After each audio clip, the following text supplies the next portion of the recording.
Le tableau de Jan Verhaest, Revue des écoles en 1878, est un des tableaux les plus populaires du musée. Dans beaucoup de pays, l'accès à l'éducation primaire n'est même pas encore acquise. Ce qui fait qu'aujourd'hui, 2/3 des analphabètes dans le monde restent des femmes. Les autorités de Louvain vont faire appel au peintre le plus célèbre de la cité, Dirk Boots. Je n'avais jamais pensé discuter, parler de justice devant des tableaux. Je trouve ça, pour moi, c'est une grande première et c'est passionnant. C'est une question fondamentale à la fois dans la justice pénale et en ce qui concerne les droits fondamentaux. Il faut lutter contre les abus d'autorité, quels qu'ils soient. L'abus d'autorité, c'est l'arbitraire. Eh bien, on est ici devant un grand tableau de 1894 de Larmance. Ça s'intitule Les émigrants. Ce qui est intéressant aussi, c'est le fait de voir se transformer ainsi des individus en une marée humaine. Et cette marée humaine, c'est ce qui nous fait peur.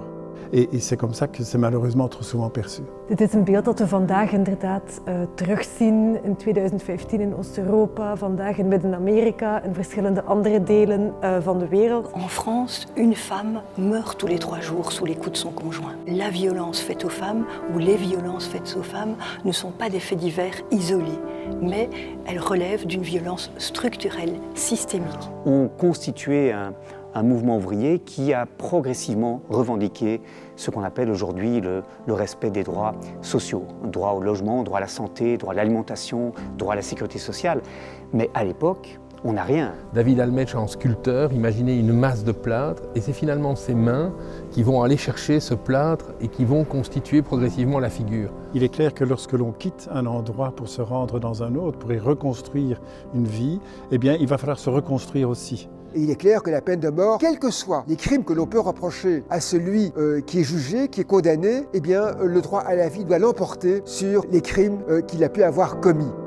Et au fond, ce n'est simplement que l'expression d'un sentiment de vengeance. Cette arme blanche se retrouve en écho avec l'arme de Charlotte Corday. C'est un peu la plume et l'épée. Ce qui est important, c'est de réfléchir en fait à l'état de la liberté d'expression et de presse. Depuis 1992, plus de 1400 journalistes ont été assassinés.